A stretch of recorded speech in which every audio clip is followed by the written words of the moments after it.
Good morning, Centerpoint. It's great to see you guys today. If you would, let's worship today. Come on.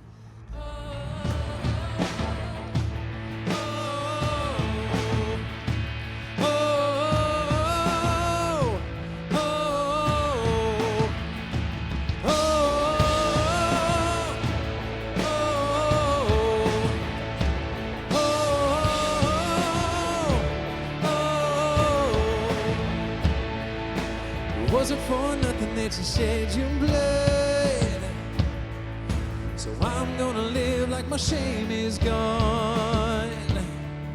I won't be shackled to the way I was. Oh, I'm gonna live like my chains are gone, gone. Now my sin is dead and gone, and I sing hallelujah. Oh, done, done. He is risen, it is done, and I sing hallelujah. Sing praise. Praise is a weapon that will overcome. Oh, I'm gonna shout like the battle's won. Fall back, devil, 'cause your time is up. Oh, I'm gonna live like the stone is gone, gone. Now my sin is dead and gone, and I sing hallelujah. Oh, done, done. He is risen, it is done, and I sing hallelujah. Hey, sing with us wherever you are. How great the power of the blood. Come on. Oh, oh, oh. Sing, I am who I am, the righteousness of God. Oh, oh, how great, how great the power of the blood. Oh, oh, I am the righteousness of God. No. Oh, oh, sing no. Oh, oh,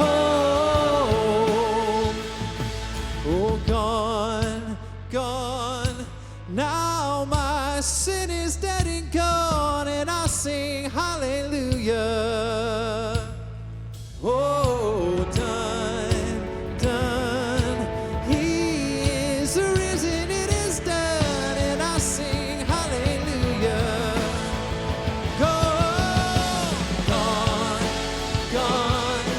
Now my sin is dead and gone, and I sing hallelujah.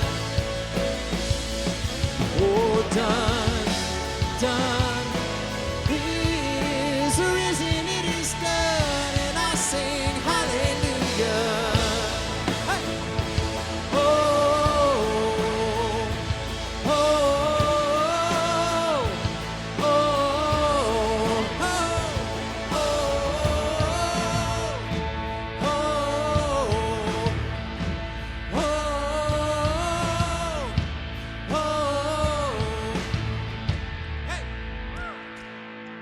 Hey, thank you for joining us today. I just hope that as we continue to sing these songs that you are just reminded that no thing, no circumstance, no emotion can just water down the goodness of God.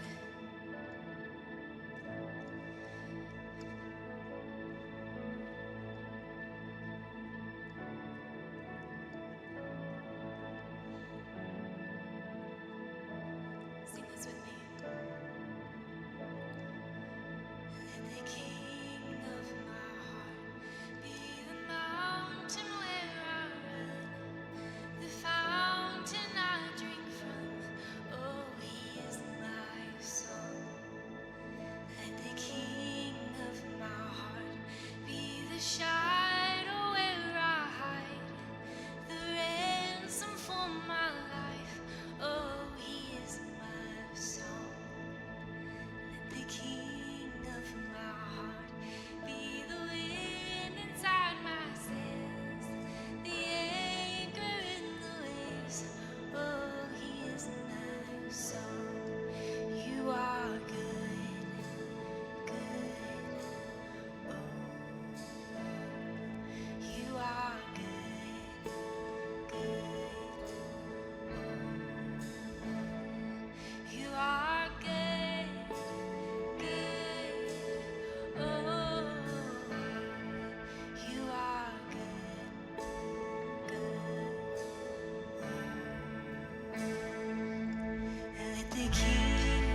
never gonna let me down.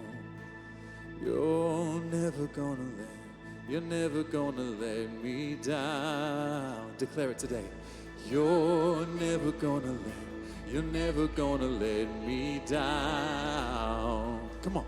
You're never gonna let me down. You're never gonna let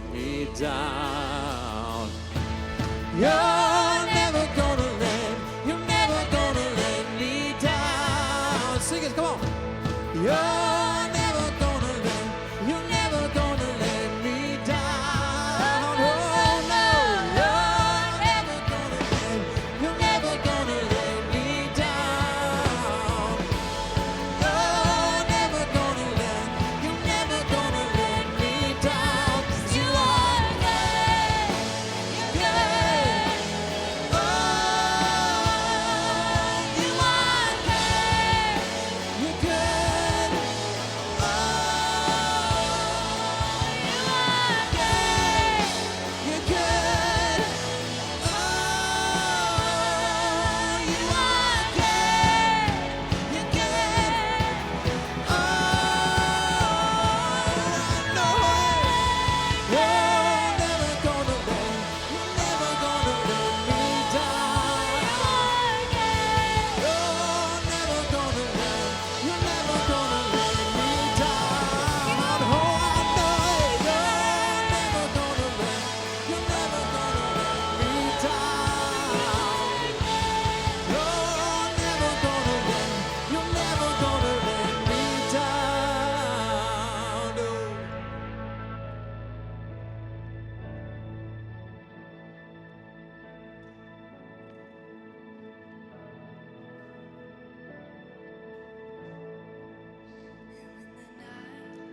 Is holding on to me. God is holding on. And when the night is holding on to me, God is holding on. 'Cause you are good, good. Oh, you are good, good. Oh, in the midst of it all, you are good, good. Oh, you are good, good.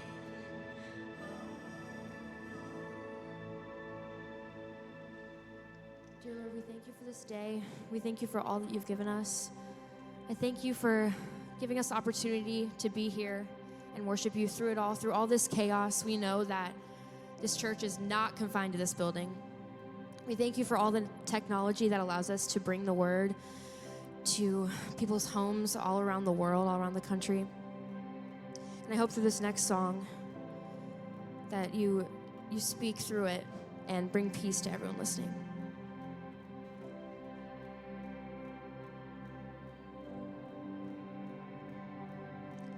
Peace, bring it all to peace. The storm surrounding me, let it break at your name. Still, call the sea to still, the rage in me to still every wave at your name. Jesus, Jesus, you make the darkness tremble. Jesus, Jesus, you silence fear. Jesus, Jesus, you make the darkness tremble. Jesus, Jesus. Breathe, call these bones to live. Call these lungs to sing once again. I will praise Jesus, Jesus. You make the darkness tremble. Jesus, Jesus. You silence fear.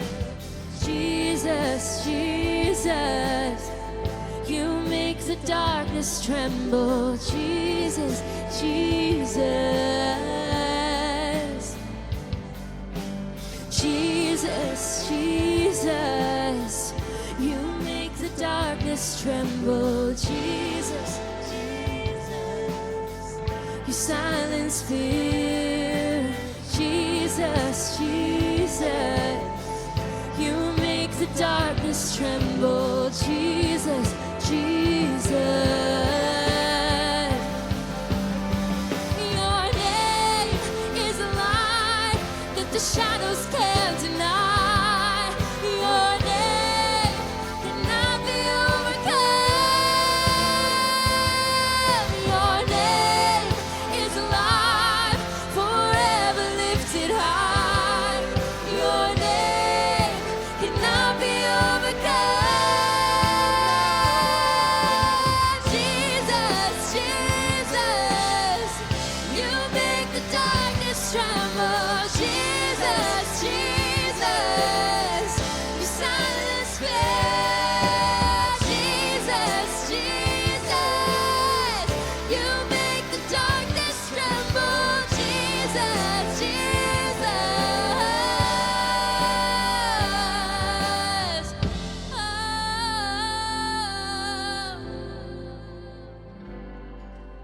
Jesus, Jesus. Jesus, Jesus. Your name is light that the shadows can't deny.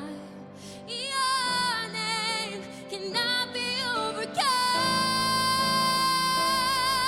Your name is alive, forever lifted high. Your name cannot be overcome.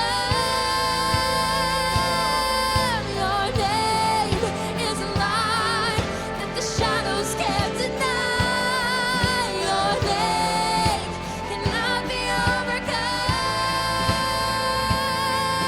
Your name is alive, forever lifted high.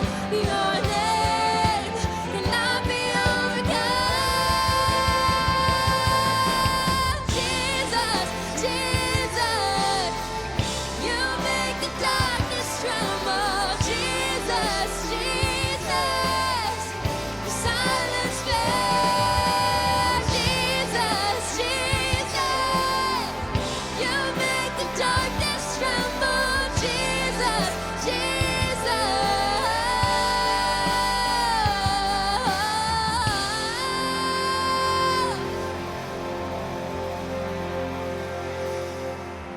Man, that was incredible. Thank you all so much. And thank you for joining us today at Centerpoint.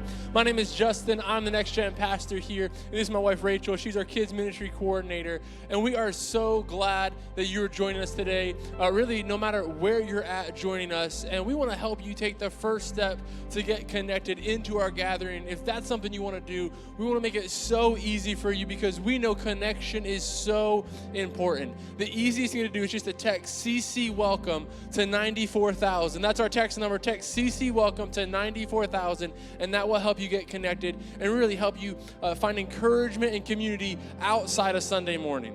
And one thing we're really passionate about here is practically meeting the needs of our Centerpoint community. And one way we're doing that right now is we are giving away $50 Walmart gift cards to families in need. And so all you have to do is get on our Centerpoint app and nominate either yourself or another family in need to get one of those gift cards. Absolutely. It's just a simple pick-me-up. So maybe you need it, maybe someone you know needs it. $50 gift cards. And this is the thing. We know that community is so important, especially right now. And that's why we're launching something new called iGroups. Now, these are online-only groups, and you can join them really no matter where you're at. Maybe you're in a different country, maybe you're a different state, you're not within driving distance, or even if you are within driving distance and you want to try something online, we have iGroups. And to sign up for this is super, super easy. Again, we want to make it so easy for people. If you text CC CC group to 94,000. CC group to 94,000. We'll send you a text with a link to follow to look at our groups. And this is what I'd say is groups are made up of people just like you, just like us. Like our family, we host a group, and it's people that are coming together just to connect and help each other out and spend time together and find community. And we need people to lead these groups. And you don't have to have a big Bible degree. You don't have to be a long-time church person. Honestly, it's people just like you that lead groups that help people find community. So take a second, text CC group to 94,000, and then follow the link. Look at the groups, but also think about starting a group, because we want to be able to help people connect online and then on site when we're all back together. And another incredible way to stay connected here at CC is by serving. We have the most amazing Bridge Builder team here with us. Last week you saw our Bridge Builder shout out video, and we just want to shout you guys out. We appreciate you so much. I mean, I can stand here right now and I serve with an incredible team of CC Kids Bridge Builders, and I have just seen time and time again through this season how they have stepped out, how they've gone outside their comfort zone to do different things to stay connected with one another, but also reaching out to the community to meet them where they're at right now, to meet families' needs, kids' needs. It's been awesome. And so good. And we just want to say thank you. So one way we're doing that is we're going to give away a family movie night in a box, basically. Awesome. We're putting a family in a box for you to take to the movies. No, I'm kidding. We're not doing that. So how we're going to do this is if you have served with us as a bridge builder at some point in the last 6 months, we want to give you a family movie night, free family movie night. So what's in the box? So next Sunday, well, let's tell them when. Okay, when for, sorry. Okay, I'm sorry. so next You Sunday, see who runs the family, you know what I'm saying? May 31st, between 2 and 4 p.m., you can swing by here. We're going to be here to say hi to you, and we'll have a box for you, and it's going to be an Amazon gift card with a movie in it. Now we can tell them what's in the box. Yeah. Okay. It has an Amazon gift card for a movie. It's going to have popcorn, candy, basically everything you need. Everything. For Except the family. Except the family night. Family. You provide the family. You provide the family TV. We'll provide everything else. And just the way, like again, just to say thank you. And this is what's so great is being part of our gathering. We get to say thank you so much. Literally hundreds of people serving. Even now, we have dozens and dozens of people serving through everything we're going through. People are still stepping up. And this is what I love. We were talking to one of our bridge builders, Nate, back at Easter time. We were going on egging houses. And Nate was like, man, I want to egg someone else's house, but like Easter eggs, right? Not like chucking real eggs at people's houses, but Easter eggs for kids in our community. And he was like, he didn't get a house to do it. He's like, I really want to because I miss it. And we miss you. So if you serve here, come by next weekend, like Rachel said, between 2 and 4, and come see some of our staff and just drive through, get a box, say, hey, we want to say thank you. But we also want to say thank you to literally hundreds of you who worship with your finances, who give to what God is doing through Centerpoint Church. Families like ours, families like yours, and you're reaching people like families like ours and families like yours. So thank you so much for what you're doing. You are truly making Jesus big, not just with your mouths, with your worship, but with your wallets. And thank you so much for that. And if you want to do that, and we say if you want to because we don't believe you have to. We believe you get to be part of what God is doing. If you want to be part of what God is doing, we want to make it so easy. You can give online, you can give on our app, but you also now can text, and we'll send you information to give right through text messaging. If you text Centerpoint FLVC, so Centerpoint FLVC like Florida, Valrico, to 77977, we're going to send you information to be able to text to give, which is incredible. Again, just to say thank you. God is using your financial generosity, your worship with your finances to do incredible things. Legitimately, we could talk on and on and on all about what God is doing. We just want to say thank you so much, and God is doing something powerful through you. So guys, check out this next Bridge Builder shout out video. We're going to be having these for the next few weeks. Maybe you're going to be on there. You're going to see some people on there, and then we're going to get to our next part of the series right now called The Messy Middle.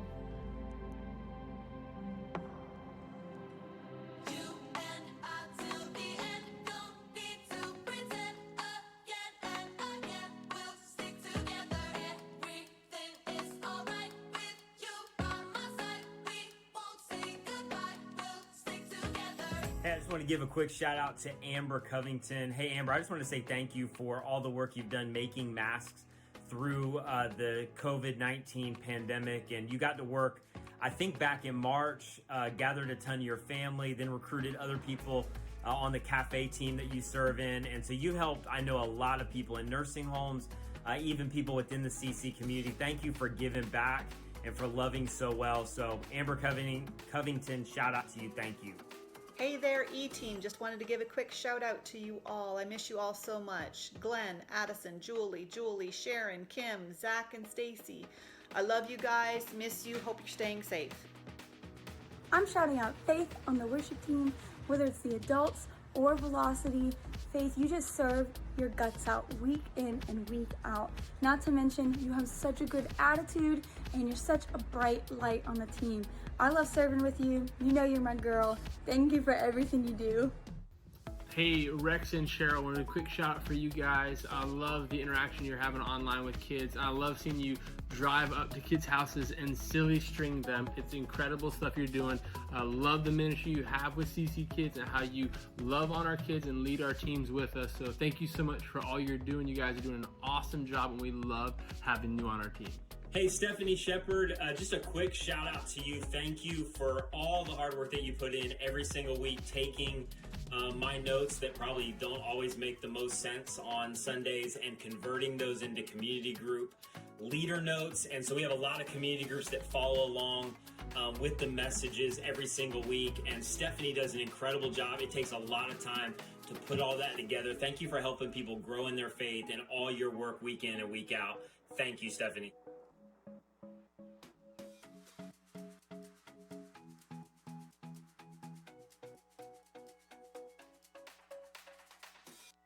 What's up, CC? Man, we're so glad you are joining us today and on this Memorial Day weekend from all over the country, all over the world. And we just want to acknowledge and shout out what we did at the beginning of the service, which is all those who have made the ultimate sacrifice defending freedom. And so we just want to honor those on this weekend. And also, just real quick before we dive in, I love giving shout outs. We try to let you guys know about the impact that you're having this season. I don't think you fully get it. But God is expanding our CC fam, not just in our area, not just in our country, but literally around the world. Real quick, John in Egypt right now. I'm not sure what time it is for you, but you're gathering with a group every single weekend and watching. So shout out to you guys there. And that's just one example of people all over the world. And so if you haven't seen it yet, I did a video a couple days ago. You can find it on our YouTube channel. Just search Centerpoint Church Florida. You can go to our socials and find it. But it just gives you a recap of all that your generosity is doing in this season. It's reaching people all over the world. So, John, again, thanks for joining us today. And then last thing, because a lot of you are asking this question for good reason. This Tuesday, I'm going to have a video out that's going to give you some information on our re-entry phased planning. And so just watch for that on socials. You'll get an email, a push notification. So if you're connected in any way, if you've got our app, I don't think you're going to miss it. But we're going to give you some information about how we're planning for the future for re-entry. We're not calling it reopening because we've never been closed. We're more open than ever before. And these 9 weeks, I just can't stress it enough, we've had more impact and reached more people and grow more as a CC fam than we have in the history of our church. So we're going to re-enter. We're opening and we're reaching people like never before right now. So check out that on Tuesday. All right, wherever you're at, are you ready for Messy Middle Part 2? I can't hear you. I can hear one person in the building because there's like 7 people in here. But that just lets me know where you're at. So here's what we're talking about in this series. It's just this. If you find yourself in the middle of something, and we all do at certain points in time, I mean, pretty much the whole world has during this season, we're in the middle of the way things used to be and the way we want them to get back to. And in that middle, like, we're just waiting. And in that middle, in a lot of cases, especially with what we've been walking through, you can't control it. You can't change it. You're just there.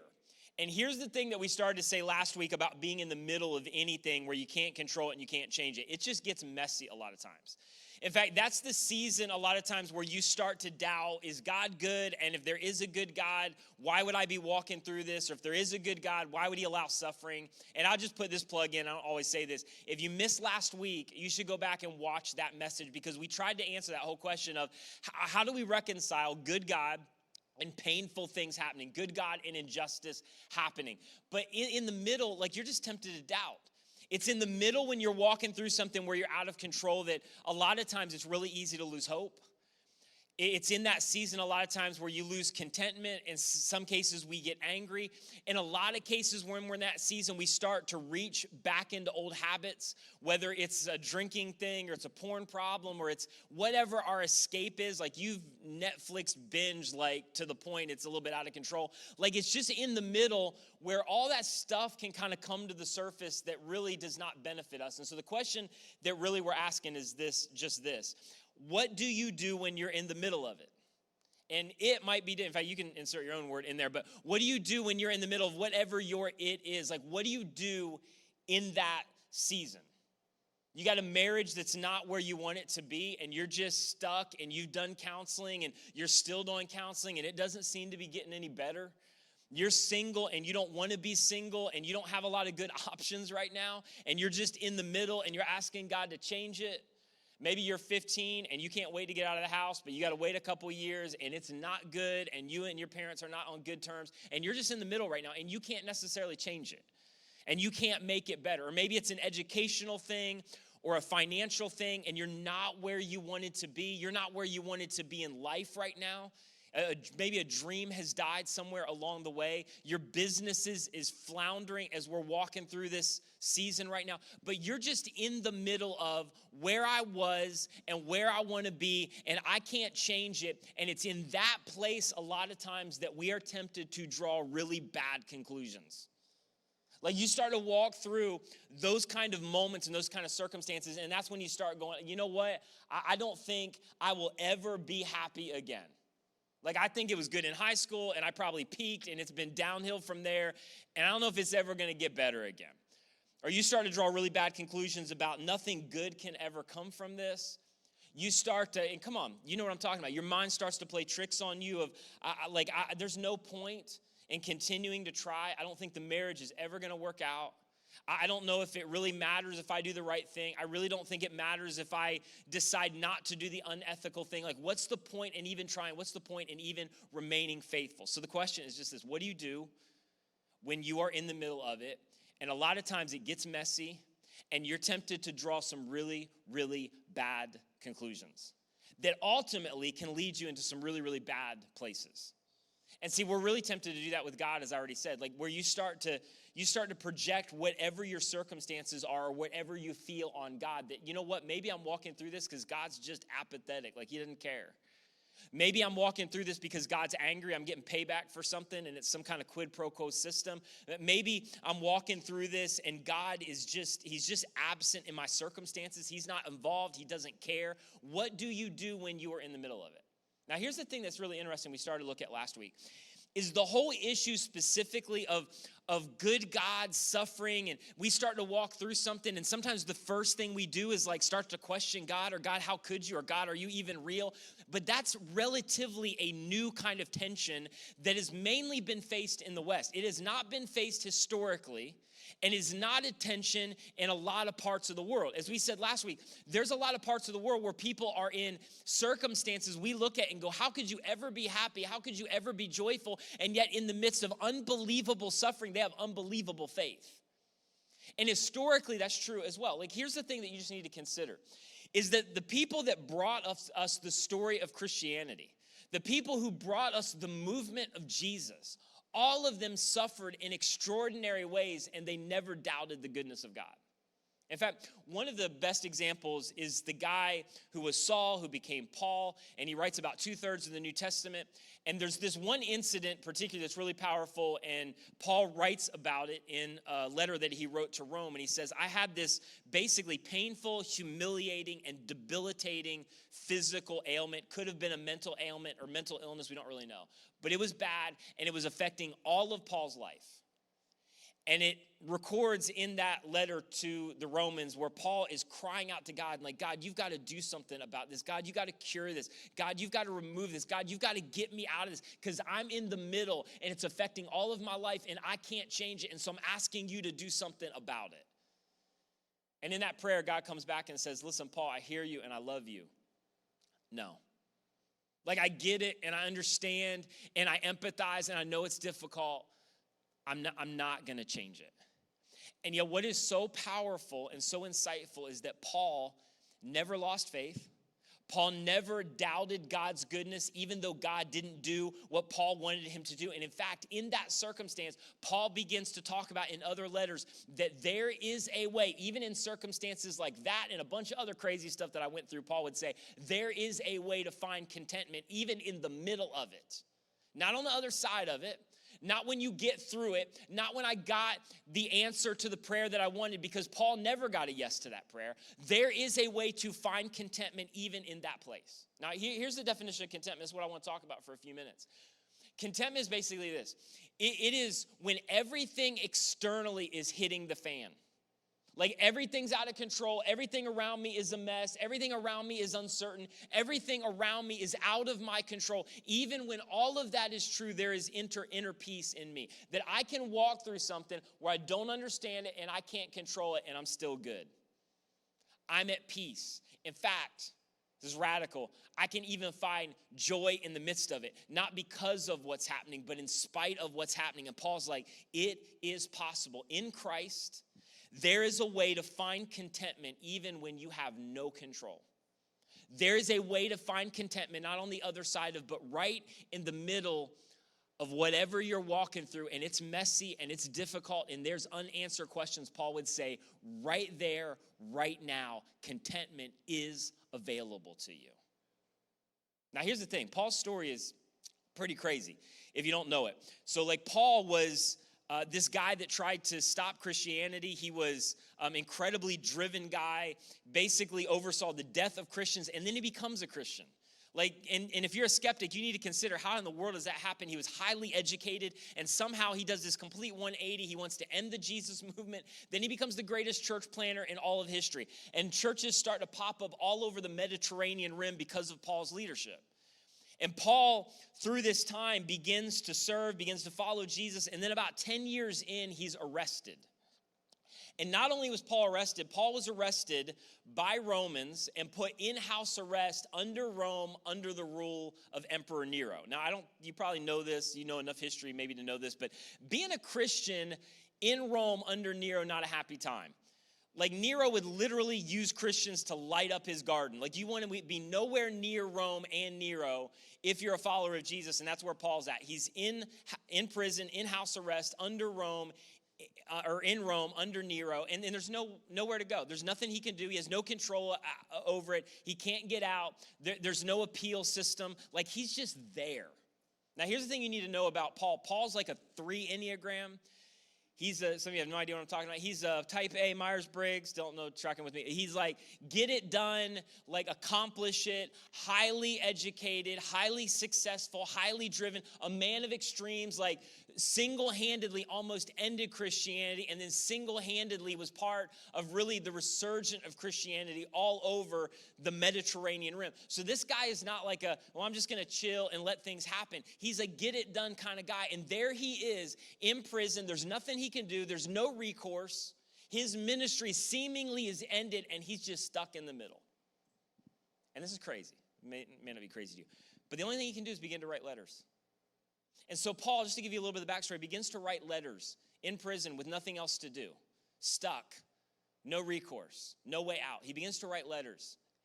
And he had no idea that in that prison, stuck in the middle, where he didn't want to be, that he would write letters that would become the most widely read and widely circulated literature in all of history.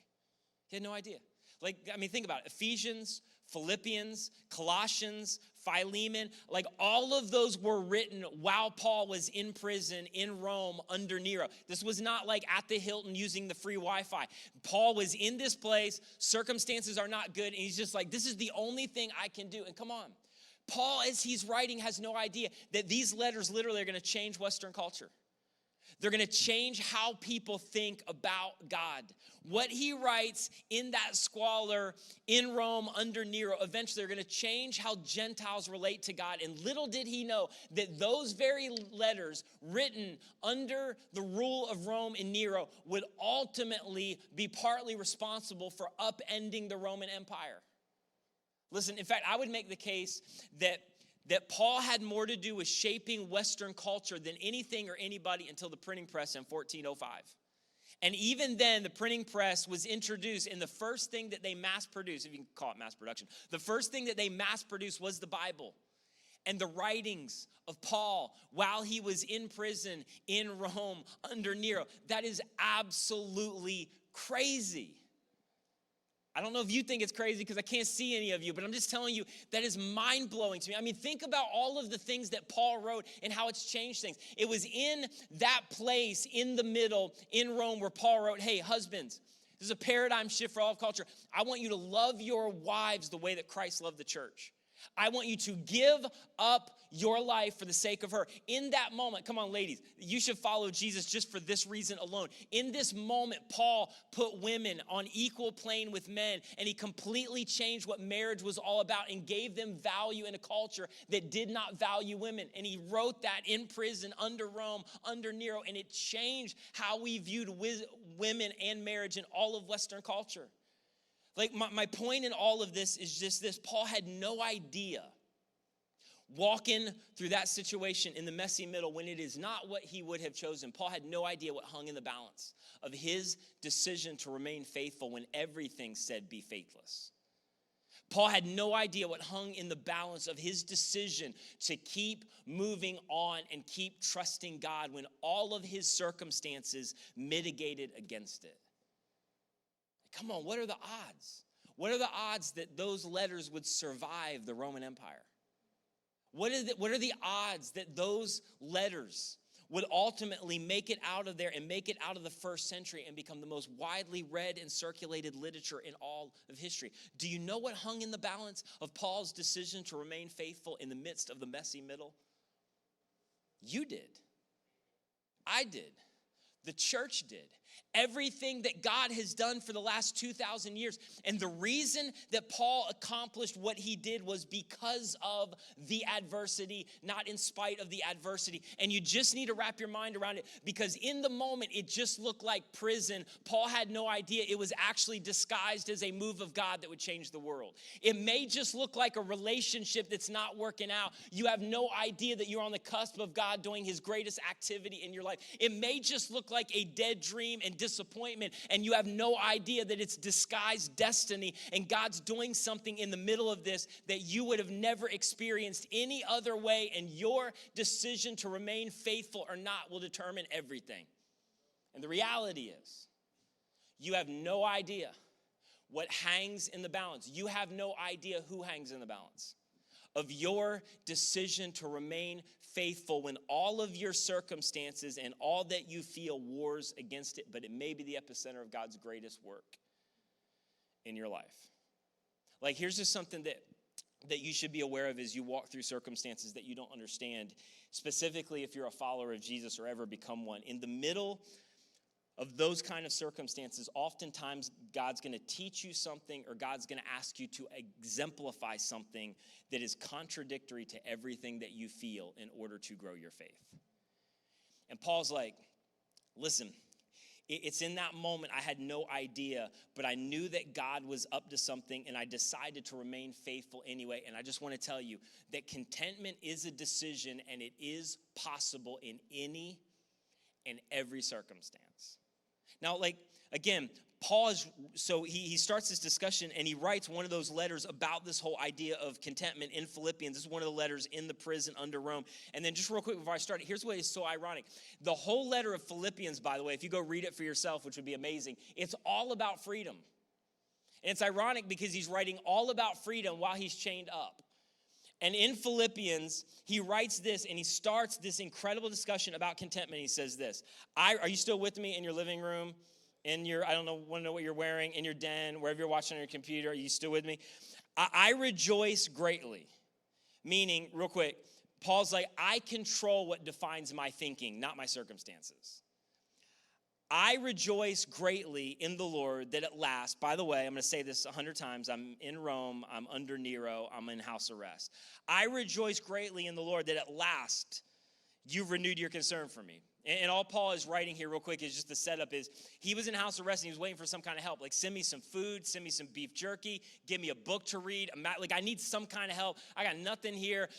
And so I'm just waiting till you guys send me a gift card, like do something. But it never came. And Paul's just waiting because travel and like this is not Amazon, it's not coming the next day. Like Paul's just waiting and he's not getting any help, which by the way is just a side note. Like if this is not such an incredible like picture of our culture, like everybody was freaking out right after COVID started that they could not get their packages in 24 hours.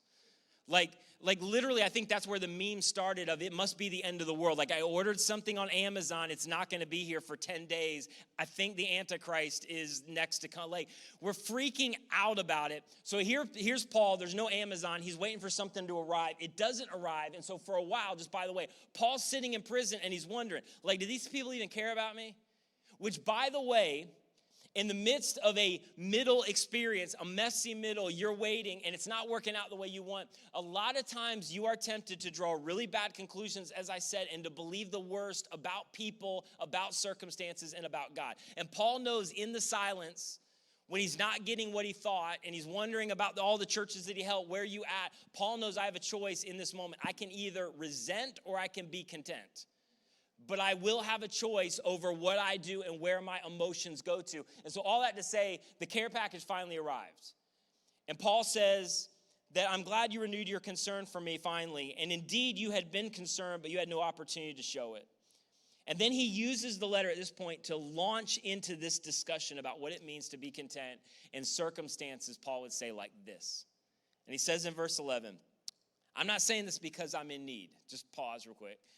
Paul's like, yeah, I had needs. I did want the prepaid phone card because this is a minute ago. I did want the magazine. I did need some stuff. I wanted to know that you care, but you just need to know this. I'm good. Like I know that I'm in prison in Rome under Nero, and I'm so glad that you care. But I was going to be good either way. Like I'm all right because, and Paul's going to kind of set this up. Where I'm at right now, I prepared for. Because this isn't the first time that Paul had been in a situation like this, but in any and every one of those situations, Paul remained faithful and allowed God to do something in him and through him that kept setting him up for each circumstance that he would ultimately encounter. And Paul's like, listen, by the time I got here, I'm good. Because I've already prepared. I've already seen God work. I've already been through some stuff, and I was able to remain faithful and watch God work on my behalf. Like, this is probably a dumb example, but this is the equivalent to me of like when you have to go to somebody's house and they're going to prepare food or they're going to cook a meal for you and you've never eaten their food before. And this may be, I'm taking a leap here because maybe nobody else has ever done this, but if I'm walking in that situation, which I have a few times, like I always pre-eat. Because it is smart. Because you have no idea what you're encountering. And it's nothing on them. They may be a great cook. It may be Joanna Gaines. I don't know. Problem is, I don't know. And so when I'm walking into that circumstance, I'm going to pre-eat. So by the time I get there, even if your food sucks, I'm good. Like I already ate, I'm fine, I'm not gonna be miserable, and I do it every single time. Like if I'm coming in and I don't know how you cook, you just need to know I've pre-eaten before I got there to prepare myself for whatever is up ahead. You tracking with me? So my point is, man, I hate it that I don't know where you're at. I have no idea if you're laughing at me. I have no idea where you're at. But my point is just this. Paul's like, I prepared before I ever walked into the circumstance. I've already allowed God to do something in me and for God to do something through me, and so I'm good. And then he says this, because I've learned. Meaning, this is really important, it's not natural. It's not intuitive. What I'm about to talk about is going to take time. But I have learned, meaning there is a way for each and every person to learn how to do this, but few will do it. I have learned to be content, meaning internally self-sufficient in whatever the circumstances I'm facing. And right there, if you just pause for a second and look at Paul's life, if you know anything about it or just what I've said so far, like there's a part of it where you look at it and go, I want that. Like I want the kind of life where I walk through something as extreme as what Paul walked through and I'm like, yeah, I wouldn't choose it. Yes, I'm asking for God to take it away. Yes, this is not what I wanted for my life in this season, but I'm good.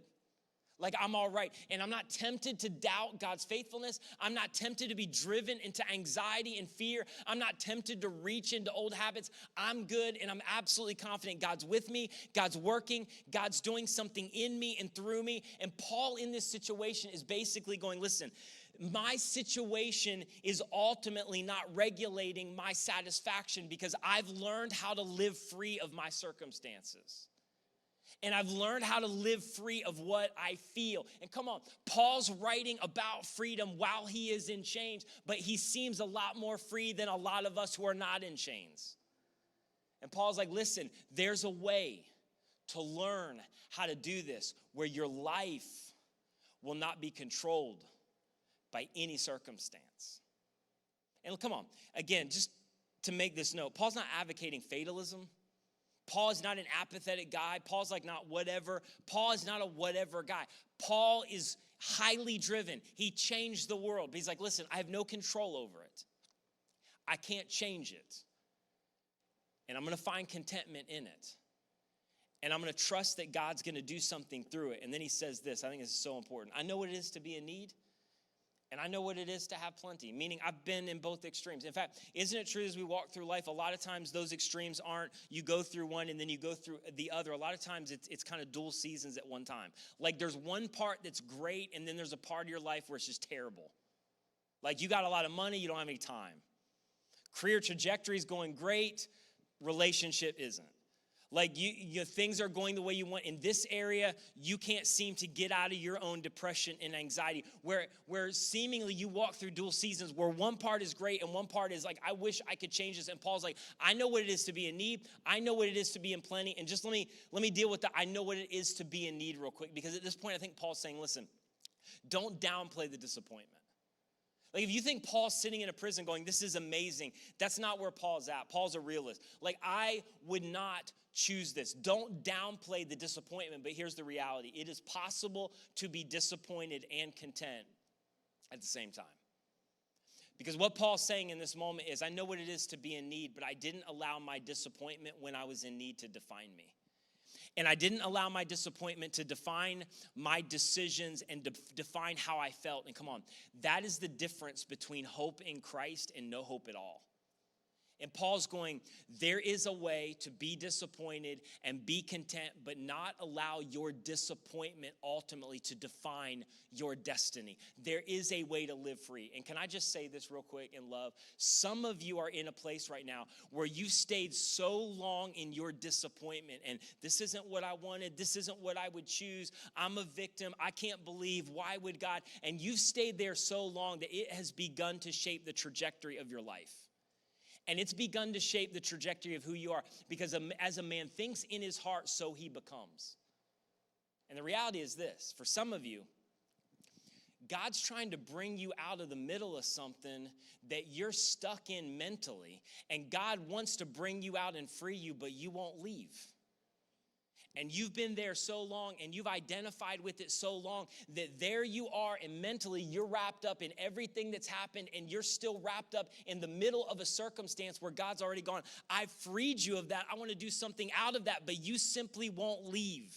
And you are allowing your disappointment to shape your destiny. And Paul says there is a way to be free of that, even when you're in need, even when you're in plenty. He says, I know what it is to be in both places, into verse 12. And I've learned the secret is so powerful. I've learned the secret of being content in any and every situation.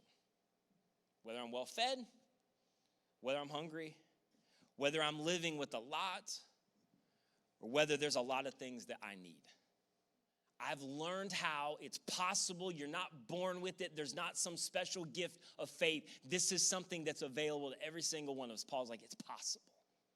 I've learned the secret of finding contentment no matter what I'm walking through.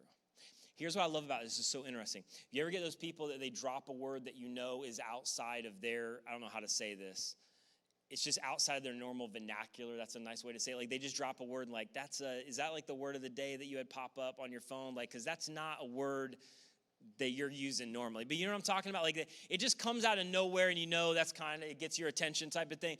Well, Paul does a similar thing, except like what he uses, dude's super smart, but he uses a word that doesn't show up anywhere else right here when he talks about secret. It's a word that is outside of biblical or Christian literature entirely, and he actually reaches into first century culture, and he grabs a word to make a point that doesn't show up anywhere else in the New Testament. In fact, anytime you see that in the original Greek, it gets your attention, because when there's a word that's not used anywhere else, you know a point is trying to be made. And so Paul, with this word secret, uses a Greek word that literally was from culture and had to do with cultic mysticism. And it basically had to do with these initiation rites and cultic mysticism, where they would be initiated into this group or this tribe. Like if you've ever been in a sorority or fraternity, or they would just call them Greeks if you're at a Christian school because it was really lame. But whatever it was, like where you wanted to be a part of a group, they had some kind of initiation process. That's what it was, like to be initiated into this cult of mysticism. And Paul uses the word and he says this, that there's a secret to contentment, that literally when you discover what God is inviting you into, you have been initiated into a cult of contentment. Now, some of you think Christianity is a cult anyway. That's not what I'm talking about. He's talking about, listen, there is a select group of people, because this is available to everybody, but few people ever receive it. Few people ever walk in it. But I'm just telling you, when you understand the secret, when you understand what God has done, when you understand this is available and you begin to walk in it, literally, you are initiated into this cult of contentment where you're just different and your life is different. And it changes everything. And Paul's like, I've learned to be content, detached from all of my circumstances. How many people do you know like that? And when I'm walking through the circumstance, I'm not tempted to sell out. I'm not tempted to doubt God. I'm not tempted to self-preserve. I'm not tempted to start to confuse the supply with the source, which is God. And I'm able to realize that no matter what, Jesus is going to be enough through this. And as you listen to Paul's words, you're like, Paul, how? Come on. Like, how did you get there? Again, looking at Paul's life, how do you live that kind of life where it's like, I'm shipwrecked, I'm bitten by a snake, I'm falsely accused, I'm beaten down, I'm ultimately put in prison, I'm shackled, I'm in Rome under Nero. How do you live free where you can walk through all that? And Paul's still like, I'm good, I'm all right, I'm gonna be fine. It's not what I would have chosen, but I'm good. Like, how do you get to that place? How do you get to a place like Paul, where all of the leaders are like, hey, Paul, we're going to kill you. And Paul's like, it'd be better to be with the Lord. They're like, okay, we're going to leave you here and put you in prison. That's fine. We're going to write letters. They're going to change the West. Like, what do you do to that kind of guy? How do you get to that place where you are so content that you seem untouchable, that there is no circumstance that's going to throw you off the rails? It's just God is in this. God is faithful, and I'm able to be okay in every circumstance. Paul, how in the world do I get that? And Paul says this, and this has been the most misquoted, misused, taken out of context verse maybe in all the scripture. But Paul says in Philippians 4:13, here's the key: I can do everything. Oh, you mean sit in prison? Yeah. I can do everything. You mean shipwreck? No, I can do that too. You mean bitten by? Yeah, I can handle that. You mean false? Yeah. Beat down? God, I can do all of that stuff. I can do everything. In any circumstance, in any middle, no matter what the mess is, I can do everything through him, Jesus, who gives me his strength. And at this moment, it's so hard to just describe, but Paul writes about it in other letters. Colossians, he writes about it brilliantly, where he says there's this mystery that the moment you place your faith and trust in Jesus, meaning you believe that Jesus lived a perfect life and he's God, and he died on the cross for all of your sin, even the crap you haven't gotten to yet. And then he walked out of a grave alive, and you decide, I can't earn my way to God. I can't do anything to earn God's favor. There's nothing that I can do to make myself okay. And you instead trust what Jesus did, which he died, he rose, and he offers forgiveness and life. When you decide, Jesus, I'm trusting you, I'm going to follow you, that there is this mystery that happens. And Paul writes about in other letters where he says, it is the mystery of Jesus, of Christ. It sounds so weird, so ethereal, I get it, but it's the mystery of Christ in you. That literally, when you begin to follow Jesus and when you ultimately kind of find the secret, when you understand what Paul's talking about, that as you're walking through anything, Christ gives you his strength. Christ gives you his endurance. Christ literally gives you his faith when you don't have any faith. That Christ gives you his power, that literally it's a person, and in some weird way, that person's strength and life and endurance, it inhabits you. And the incredible sad thing about it is that so many people live their entire Christian journey and they have all of that available to them, but they never tap into it. But Paul says it is possible. You can't do it on your own. You can't make it through on your own. But I'm just telling you, I can and you can do anything and walk through anything and maintain faith in anything through his strength working in you. Jesus' strength, Jesus' endurance, Jesus' faith, Jesus' power. The person of Jesus can walk you through anything as he flows his strength, his love, his grace, his patience through you. It is possible, and it's the mystery of Christ in you. Now, the thing that just drives me crazy, man, has been so ripped out of context, which Christians love to do. Not try to be too cynical, but I pretty much hate all Christian coffee mugs and t-shirts. And I know I'm going to get feedback for that, but because most of it is just ridiculous. We take out of context verses like Habakkuk 1:5. I've literally seen this on t-shirts. I'm doing a great work in your days that you would not believe if I told you. Problem is, several verses later, the context says I'm going to kill everybody. That's not the verse that you want to slap on a Christian t-shirt. Keep reading to the end of the chapter. And in this verse, I kind of sound angry right now, but I'm not. It's just a pet peeve. But in this verse, this is what we love to slap on coffee mugs to read in the morning or put on banners as football teams, run through the back and do all things through Christ who strengthens me. That's not what Paul's talking about. This isn't about winning. In the context that Paul writes this is about surviving. This isn't the Cougars running through the banner to win the football game at junior high varsity football. This is, I don't know if my marriage is going to make it, and I don't have the endurance to keep walking through this anymore. This is, I'm with every fiber in me, God, I'm tempted to doubt you and doubt your faithfulness. And because of the stuff maybe that I was told a long time ago that's given me this skewed view of you and has called me to hang on to promises that you didn't even make. As I'm walking through this, I'm so tempted to give up faith, but I don't want to, but I'm barely clinging. I'm barely hanging on. I don't know if I can make it through this season. I don't know if I can continue to walk faithfully and not reach back into those old habits or old ways of thinking. I don't know if I can do it. I don't know if I can survive. I don't know if I can make it through this. And this is the context where Paul's going, you can do everything through Jesus' life working through you. I'm not talking about all the trend lines up and to the right. I'm not talking about the business deal and winning the football game. I'm talking about surviving, walking through it, maintaining faith, and God doing what he wants to do in you and through you. And you can't do it on your own. But you can do it through Jesus' strength working in you and through you. And if you rip that verse out of context, which has been done most of the time, and I say that with humility, you miss the point and you miss the secret of contentment. I can walk through anything, unwavering, with strength, with joy. It's flying out of control, but I have peace. And here's my summary of that. God, I can't. The starting place for receiving everything that God wants to give you in the scriptures is to humble yourself. I overquote this verse, but it's a linchpin verse in all the scriptures. It's written in Peter where he says, humble yourselves, therefore, under God's mighty, powerful hand, and in due time, when he's ready, when he's got things set up the way he wants, he will lift you up. And in some cases, with what we're talking about, he'll lift you out. But it all starts with humility. In fact, let me just give you something with handles that I didn't even have in my notes, but I think this is so key. That you got to come to the place you got to release before you can receive. And for some of you, you're still walking with disappointment.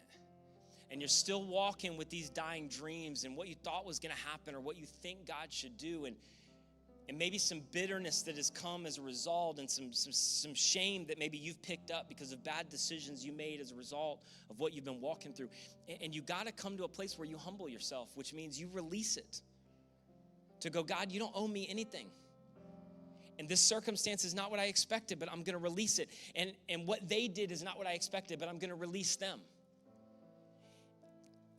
And then I'm going to receive, because I'm telling you, God cannot place in your hand what he wants to put in your hand till you release what you're already hanging on to, because it's an act of dependence to go, God, I want what you want, and I'm going to trust you. And so it starts with releasing what is in my hand so I can receive what you want to put in my hand and in my life and what you want to do through this season. And so the starting declaration is humility, to say in every middle circumstance, God, I can't.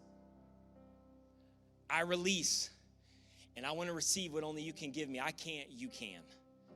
And you can, not simply because I have faith in faith or I believe a verse on a page. I can, and I believe that you can, because you went to a cross willingly and you died for my sin, and then you walked out of a grave alive. So I already know you can. I can't. You can. And I believe that you can through me. And I think it just starts there. It starts with you're single and you're tired of being single. And unsingle is even more complicated. And there's not really any good options in this season. And you don't know if you can continue to remain faithful and wait on God. And you need to throw up your hands to go, God, I can't. That's all right. You can't. God can. And God can through you. You're in a circumstance right now where you're pregnant. And it is, in your mind, the end of your dreams. And it is not what you planned. And you're not sure how you're going to make it through this. And there's just these cries of your heart to go, God, I can't. You can't. He can. And he can through you. You're in a place where God's called you to something and you are remaining hiding behind excuses and fear and insecurity. And I just don't know if I can take that step. And you need to come to your place maybe to physically bow your knee to go, God, I know you've called me to this, but I can't do this. And it's in that moment that God begins to work to go, I know you can't. I didn't call you based on what you could do. I called you based on what I could do through you. So I understand you can't. I can, and I will through you if you humble yourself before me and recognize you can't do anything without me. You're driving home and your relationship is just really bad right now. And this season hasn't really helped it. It's only exaggerated what was bad, and it's got worse. And you drive in and the garage door goes up and you dread what you're going to find, and there's like 3 versions of them right now, and you don't know what kind of version you're going to get. And you're just done. And you don't know if you can continue to be faithful. And you're at the place to go, it's just not working, and I can't keep walking through this. You can't. He can. And he can through you. You're faced with a diagnosis right now, and there's no cure, there's just treatment. And you're struggling. And you don't have the ability to walk through this and remain faithful. God can through you. And then some of you, man, you've lost a business. You've lost a job. You've lost every sense of normal, and there's no guarantee that any normal's coming back for you. And you're tempted to reach for unethical decisions. You're tempted to do some stupid things. You're tempted to begin to consider things you never considered in another season, and you feel all of the pressure, and you cannot stand up under that pressure, and you just need to cry out to your Heavenly Father, I can't do this. But you can. And you can through me. It is the mystery of Christ in you. And if you were to go to Paul, Paul, I don't quite understand. I think Paul would go, I don't quite understand it either. But I'm just telling you, it is a mystery that creates a reality. If you begin to lean into it, you need to release whatever you're holding on to in order to receive what God wants to do in you. And so I just want to encourage you to pray this prayer. And the thing is, I can't do this for you. I can't even explain this well. I just know it's true. And I just know I've experienced it. But what if for the next week, let's just take a week. Let's not get crazy. Every morning, if you just prayed this with whatever it is, whatever you're walking through right now, whatever that it experience is, if you just got up every morning and prayed this, God, I can't. You can. What if you just reminded yourself, maybe on physically, if you're able, on your knees, fill in the blank, whatever it is you're walking through. You just got up every morning for a little while and you just declared that. God, I can't. Because I'm just telling you, humility invites the activity of God in your life. I can't, you can. And then what if every night you just prayed this prayer? God, teach me the mystery of Christ in me. What does it mean to allow Christ's power, Christ's strength, Christ's endurance, Christ's faith to flow through? What does that even look like? But I'm humbling myself. I'm declaring I need you. I'm declaring I can't do it. And so would you just teach me that? Would you just teach me the mystery of Christ in me? In fact, I would summarize it this way. Just for a week, just do this. God, teach me the secret of contentment. Christ in me, empowering me.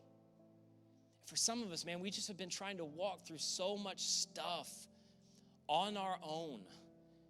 And we have no ability to accomplish it on our own. And it's no wonder that we are overridden with anxiety and depression and fear and debilitation. And he's going, would you just release that?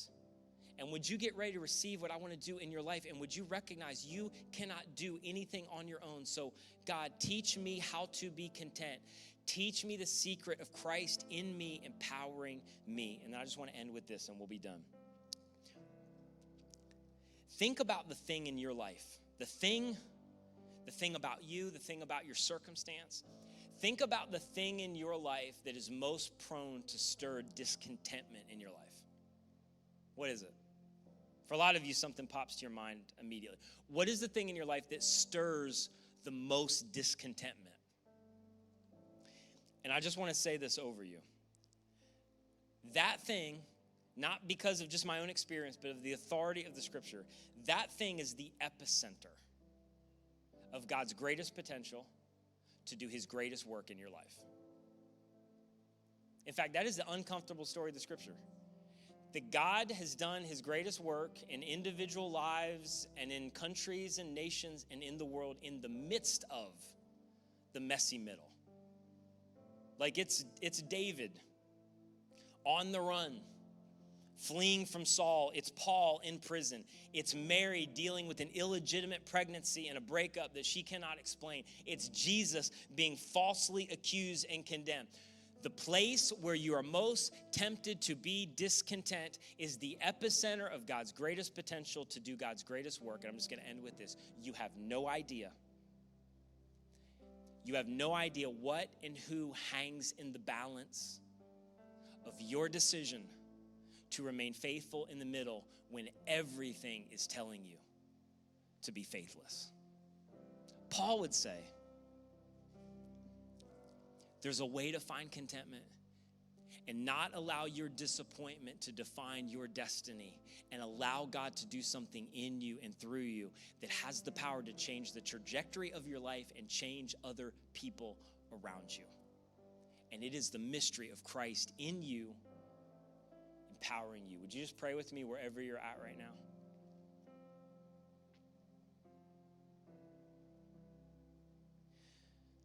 Jesus, Paul can write that way better than I can explain it.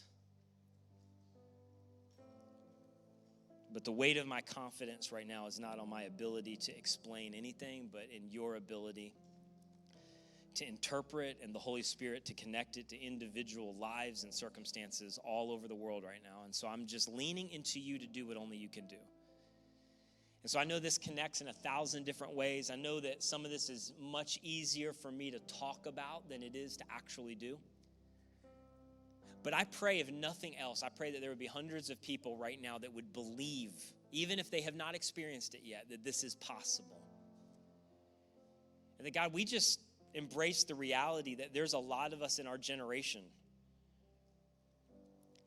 that are being weighted down and defined by and living in the midst of circumstances and all of the implications of those circumstances with anxiety and fear and guilt and shame and being overwhelmed that you've already freed us from.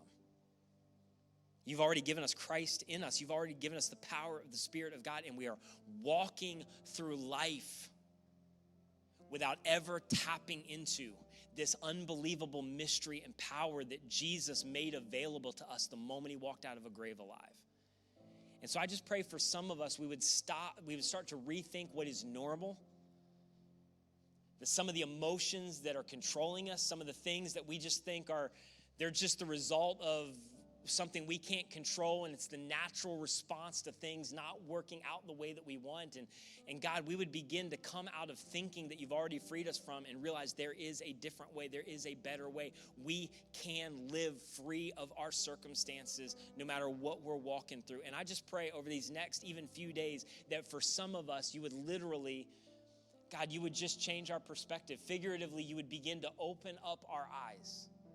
And that we would begin to discover what it means to not live in our own power and our own strength, but we'd begin to learn to live with this mystery and this secret every day of Christ in us, empowering us. And so, God, whatever it is right now that is at the forefront of our mind, our prayer is just this: we can't, but you can. And we really do believe that you can through us. And wherever you're at right now, if you've made a decision, I just want to encourage you. Would you just text 94,000, text CC decide, whether it was a decision to follow Jesus or maybe a decision just to begin to reconnect with Jesus in a way that you haven't for a while, or just, hey, I need some help. Text CC decide to 94,000. If you're not in a group right now, if you're not walking in community with other people, no matter where you are around the country, we'd love to get you into a group. Just text CC group to 94,000 wherever you are, but we want to help you take a next step. Jesus, I pray that you would connect this truth wherever we are right now, and I pray more than anything else, the thing that would dominate our thinking and our mind as we walk away or as we turn this off would be Jesus and what Jesus is offering in this moment, and it is available to us. And we pray this in his incredible name. Amen. Would you guys continue to worship with us?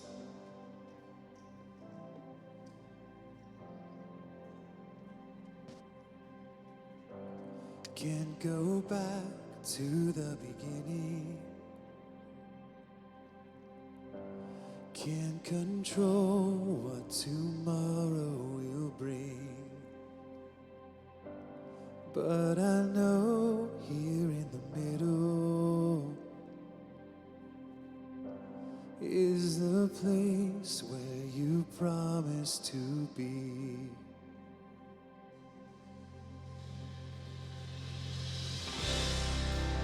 Not enough unless you come. Will you meet me here again?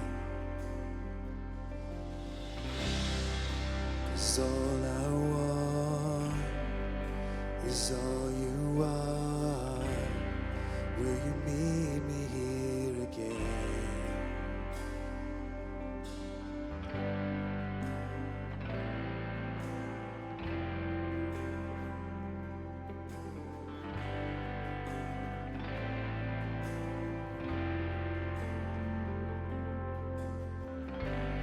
As I walk now through the valley,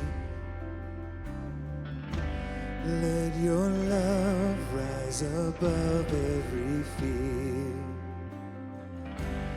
Like the sun shaping the shadow, in my weakness your glory appears.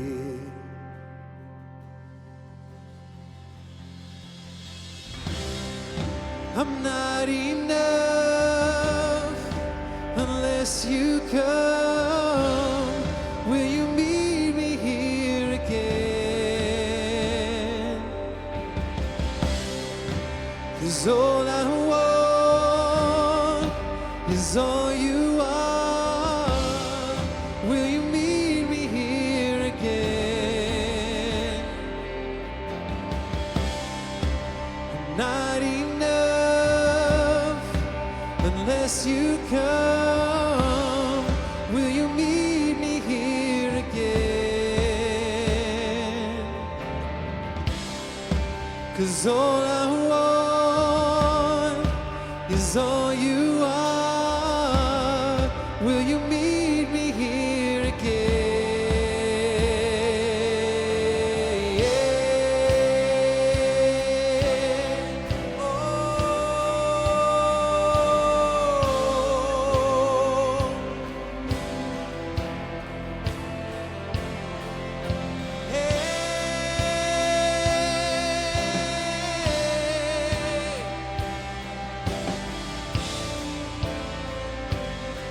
Sing not for a minute, and not for a minute was I forsaken. The Lord is in this place. The Lord is in this place. Come, Holy Spirit, dry bones awaken. The Lord is in this place. The Lord is in this place. Oh, not for a minute was I forsaken. The Lord is in this place. Oh, the Lord is in this place.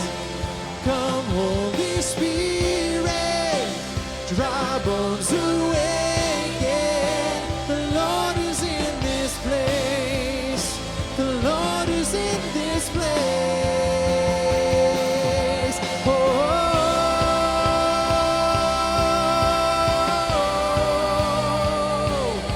oh, oh,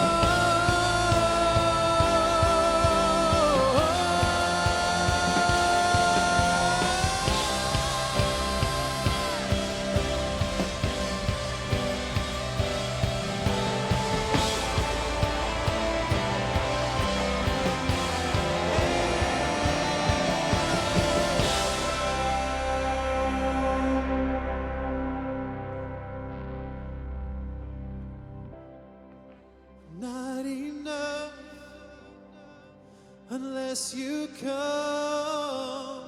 Will you meet me here again? 'Cause all I want is all you are. Will you meet me here again? I'm not enough, not enough, unless you come. Will you meet me here again? 'Cause all I want is all you are. Will you meet me here again? Yeah. Guys, we want to thank you so much for joining us today. It was an honor and a pleasure to be able to worship with you wherever you guys are. Stick around. The after party is coming to you right now. Hey, what's up, everybody? Glad to have you here at the after party. My name is Justin. I'm the next gen pastor here, and today we have Colton Rustenbergermeister. That's it? Actually, it's not. It's Roethlisberger? No, this is Colton. Colton serves on our CC Kids team, also on our after party team. I do. So would you come have a after party with us? Absolutely. We're going to get to know Colton a little bit better, but I want to just give you guys a reminder. One of the things we do here when we're on site is we do our after party, just a chance for you to connect, for you to hang out, for you to ask questions or whatever. And this is no different. You can still type in your questions through Facebook, YouTube, on our website, and we want to give you some information. Just to remind you too, if you're not connected and you want to be, if you text CC Welcome to 94,000. CC Welcome to 94,000. You'll get a text back with a link in it to follow up. We can have we'll have real people texting you and stuff like that, so it's not like a robot texting you. I mean, initially it's like an automated system, but if you have questions, you can feel free to let us know. We'd love to connect with you. But then also, we talk a lot about giving because giving's a big deal. It's huge. Because it changes our heart. And if you want to give, like we say all the time, I would not twist your arm to sing. I would not twist your arm to give. Nope. But if you want to give, you text 77977. That's the number to text. If you text Centerpoint FLVC, Centerpoint Florida, Farico, Centerpoint FLVC, there it is, to 77977, and you get connected. All right. So in just a second, we're gonna play a game, Colton. Amen. You love games. Always. It's my favorite thing to do. So what do you do with CC Kids? And just tell us a little bit about that, because that will help people know who you are and your love for games. Absolutely. So first off, they call me the fun expert. The fun expert. Okay, so I think I don't have a degree. Are you or anything. the fun expert or a fun expert? I'm a fun expert. Okay. I'd like to say I'm the, But after that message, I got to humble myself You do need to humble yourself. under You want the God to do mighty hand something, of God, okay. right? There you So they call me the fun expert. So I get up on stage, and even this time going live and in front of the camera, kind of get the kids amped up, keep it fun for them, and it just really, I just love to be able to see that, to be able to see the smiles, to be able to see even the childlike faith that God talks about. It's fantastic, and I think I'm a fun expert, man. I think you do a real good job. Subject matter expert at this point. Subject matter expert. And also after party, which you're a great guy to hang out with, have fun. So come by the after party. You're there sometimes. I am.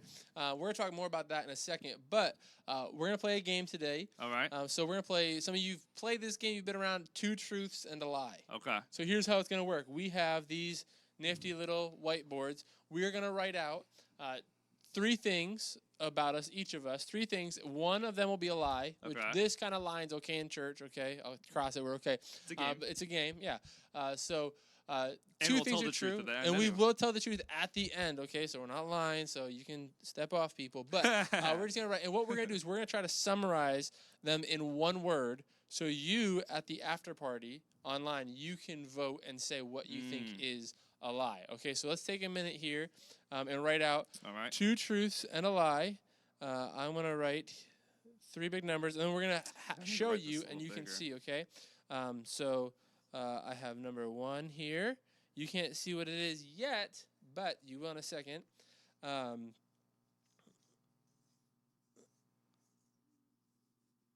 Okay, that one, and then... Right. The move for the boo. So if you've been around, we do move for the boo because Nicole moves. Oh, yes. For her boo. Yes. We see how many. So she texted me today because she's not here on site with us today. She texted me, letting me know her moo count. So if you have a moo count of what you think of the message, and it's hard because it's not very scientific at all. Like, at all. It's like all over. Like, sometimes it's like 3, but like that was a really good message. So there's no pattern to it. There's no pattern. We're trying to collect data to be able to have a formula, but we don't have anything yet. So if you have a guess for Move for the Boo, let us know. Put it in the comments. I have the number from Nicole. She counted herself. I did not count my own. Nicole's probably already telling us how much she counted herself. Nicole, back off, lady. Come on, stay home. Okay. So do you have your 3? I have my statements. 3. Okay. So I have my 3. why don't you go first? Tell us your 3 statements or 3 things. 2 things are true. 1 thing's a lie. All right. So 1, I have 10 nephews and 1 niece. Okay. 2, I've been homeschooled my whole life. Okay. 3, I have been on a cruise to Alaska. #bougie. Ooh. Okay, so 2, 1 of those is a lie. 2, Yes. Okay. My We 3 show 'em statements. up? You can show them. You can show yours. Okay. My 3 statements is growing up, we had 4 cats. Okay. I lost 60 pounds. Okay. And the last one is that I never took my SATs. Ooh. So 3 things about us. So I had 4 cats is number 1. So if you can see these, you can comment our name and the number of what you think is the lie, okay, because that would be easier. Yes. So you can pick, number 1 for me is cats, number 2 is lost 60 pounds, and number 3 is never took the SATs. All right, number 1 for me is 10 nephews, 1 niece. Number 2 is I was homeschooled my whole life. And then number 3 is I've been on a cruise to Alaska. Ooh, okay. All right, so you think through those, you vote on those for us, and we'll get some votes coming in. Nicole, you're texting me right now, and that is just inciting me to just completely ignore you. So you keep it up. It's going to happen because that's the Airplane love mode. we got for each other. Right? I can turn it off. Oh, right here. She's mooing at me right now. She sent me cow emojis. So let's talk real quick. So CC Kids, you're a fun expert.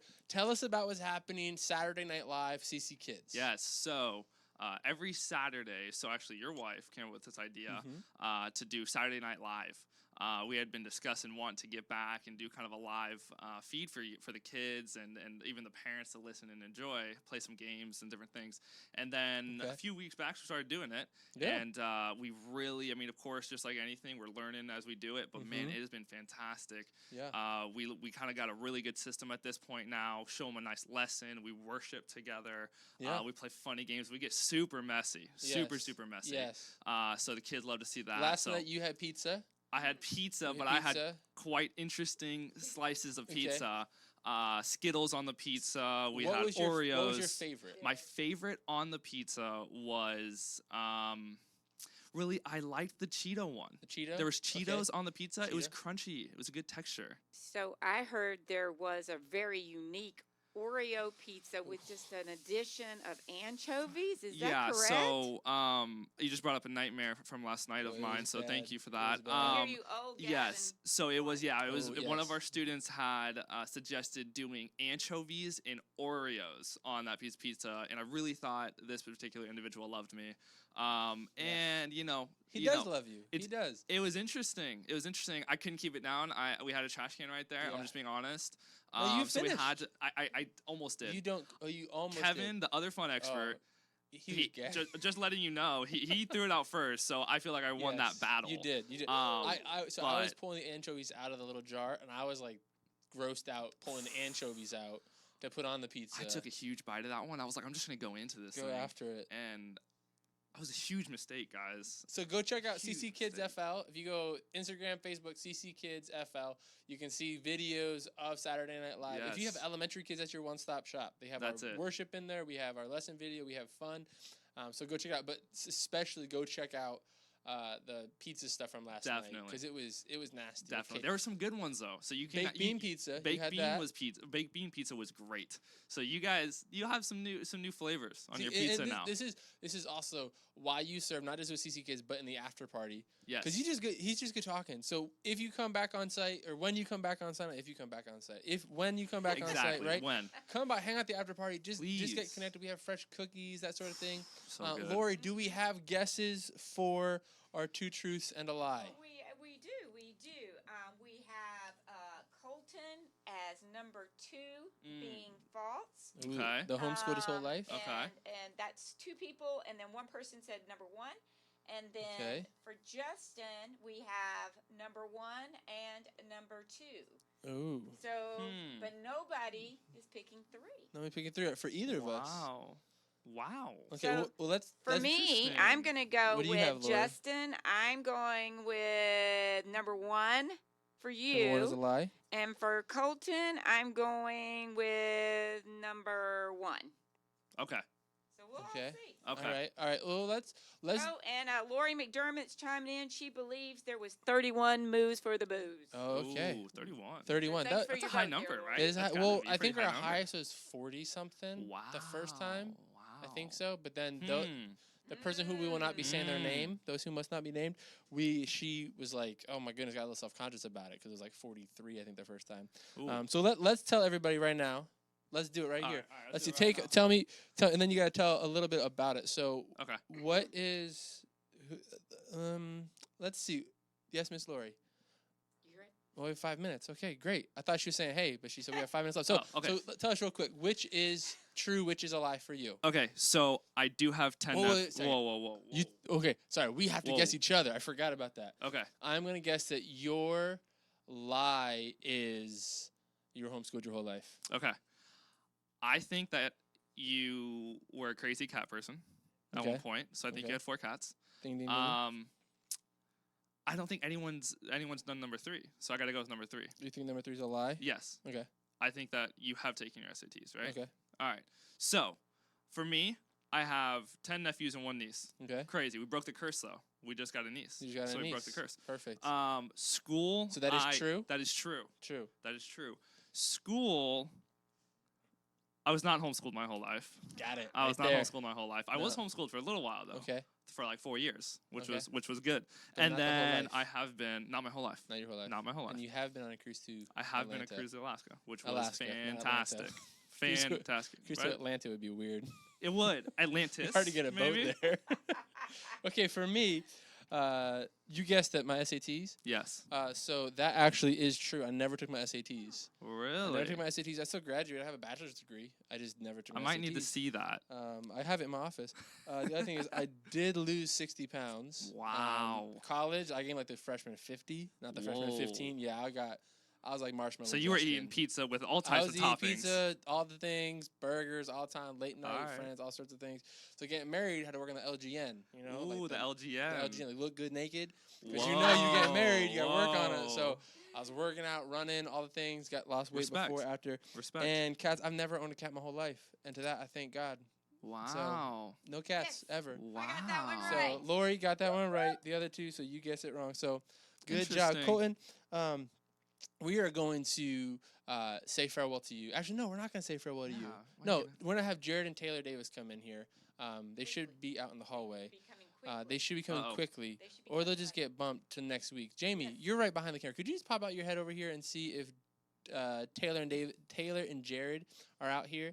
Because we just want to say hey to them, For sure. canter them. They do For such a sure. good job. Oh, they are right here. Hey, can you move over to this side here, Colton? Yes. And then you guys can bring a chair in right here, or you can sit on somebody's lap if you want to.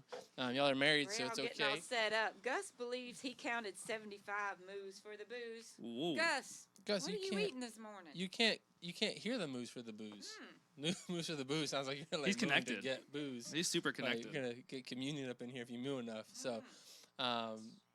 So guys, welcome to the after party. How are you all? Good, thank you.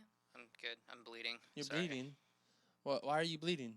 I had a hangnail and it caught a string and now it's bleeding. Oh, okay. That's not a good thing. Don't do that. Clip your nails. You gotta clip your nails. Like my 5-year-old. Anytime there's anything on her finger, she's like, I need clippers right now or it's gonna bother me. So you guys having fun, enjoying life, enjoying your new house? You guys just got a house a couple months ago? Yes, we did. Yeah, we love it. Yeah, it's better than the apartment. Better than the apartment? Yes. No noisy people living above us stomping with their large dogs. Ooh. So that's not good. It's just when, quiet. when Santa comes, he's gonna be stomping. That is so true. It's true. Do you believe in Santa? If you have kids watching, this is your fair warning, get your kids No out. comment. No comment. No comment. No comment. To play it safe. Spoiler alert. Again, you got kids. Get them out right now. We're gonna talk about it. So Taylor, where's your belief on Santa? No. No. Mm-mm. Would you like smile or frown upon having a stranger enter your house to give you things? Depends on what things. Oh, okay. If they're good enough things, strangers can come in your house. That's right. So If they're gonna come in and give me money, that's cool. If they're gonna come in and give me anxiety because I don't know who they are, then Well, it depends 'cause, if it's Santa or Santa Baby. Ooh. Trashiest Christmas song ever. I hate that song. I'm married, so I'm gonna decline Santa Baby. Okay. So if someone lands on your roof, they got to pay rent. They got to give you money. 100%. Or like they gotta do some work while they're up there. So Cool. So what's your address so people can show up to your house and just break in and give you stuff? Okay, real quick question. What is, and you guys do all the music stuff. You lead a great team. You guys do a great job leading the team, but you guys kind of put together all the music.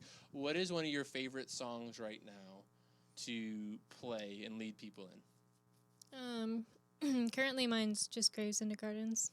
Yeah. I just love it. Yeah. Hits. That's a good one.